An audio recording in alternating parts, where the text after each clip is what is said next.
Good day, listeners! Welcome to Tales from Visayan Isles, the podcast where we rediscover the life into the myths and stories that shape our islands. I'm your host, Nisi, and we'll explore the story of Sicalac and Sicavay, the first man and woman according to Visayan methodology. Ladies and gentlemen, please welcome your host. I'm your host, Nisi, and we'll explore the story of Sicalac and Sicavay, the first man and woman according to Visayan methodology. Joining me today is Professor Roxine, a local historian and storyteller. But first, sit back, close your eyes, and let's travel back to the beginning of time.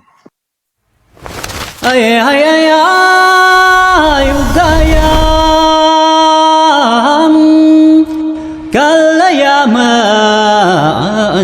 ugayam galayaman.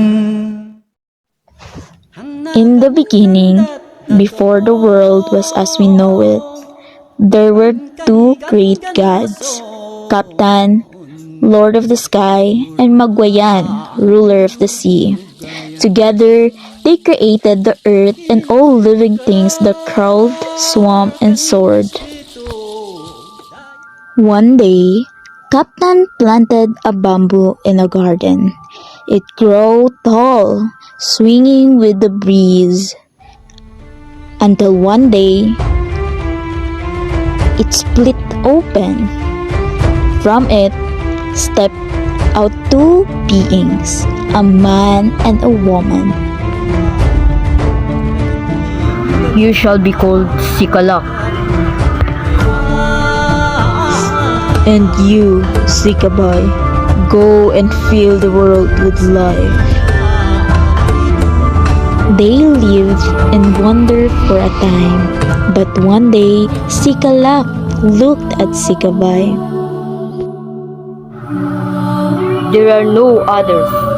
Will you be my wife, that we may have children? But we are one, born for the same bamboo.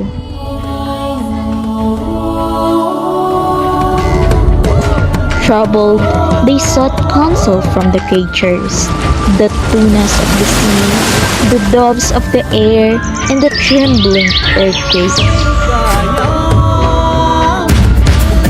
Unite, so the earth may live.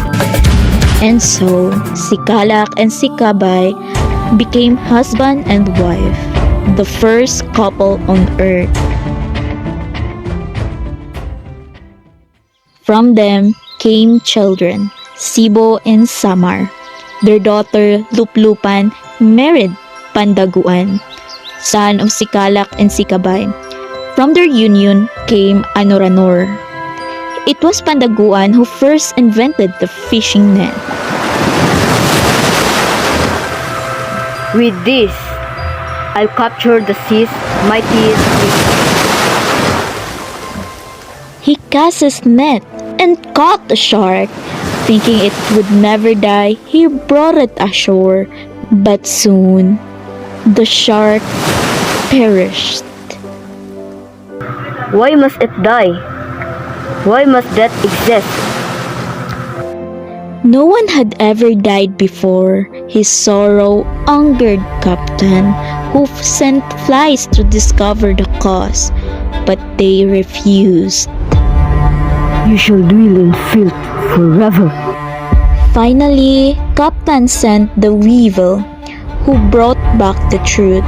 Enraged by Pandaguan's arrogance, Kaptan struck him with a thunderbolt.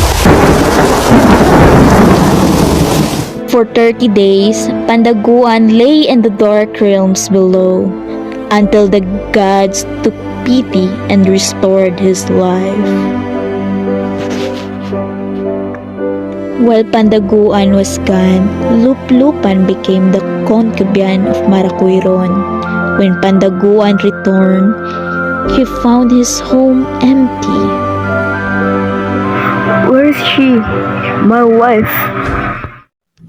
Maracuiron had stolen a big, the first thief in the world, and Luplupan had joined him. Heartbroken, Pandaguan sent his son to call her back.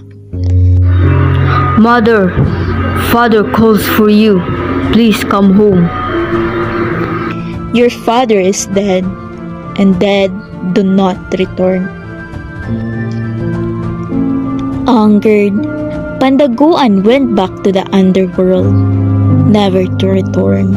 It is said, had Luplupan obeyed, the dead might have lived again, but she did not. The dead became forever part of the human world.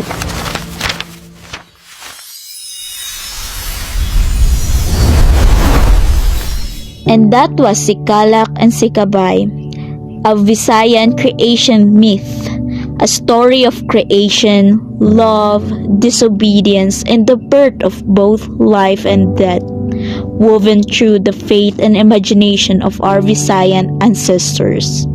It's fascinating how myths like this mirror the questions that have always lived in the human heart. This story isn't merely about the first man and woman. It's about the choices that define what it means to be human.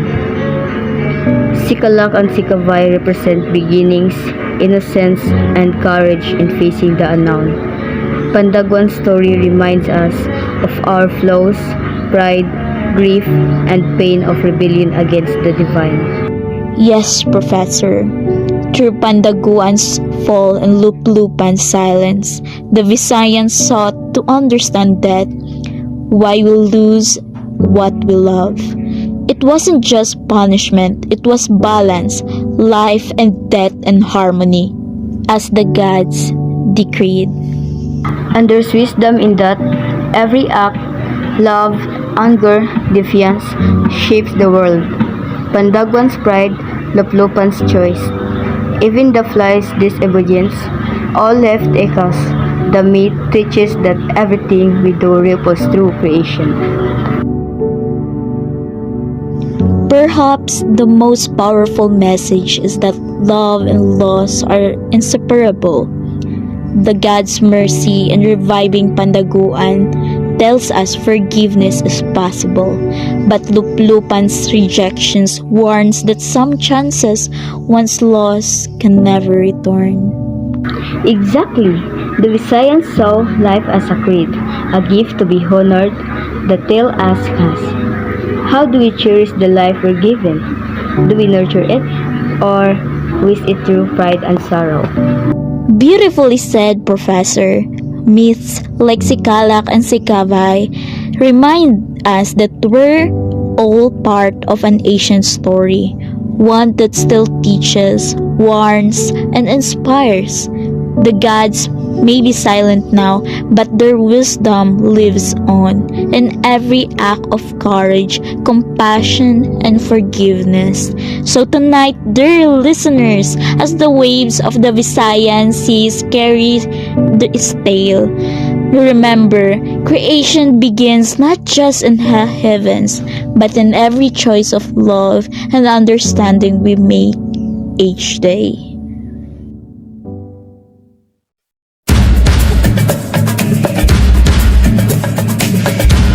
Thank you for joining us today, and to our listeners, thank you for tuning in to another episode of the Tales from Visayan Isles. Until next time, this is Nisi. And Roxy, reminding you to keep exploring stories that shape our world.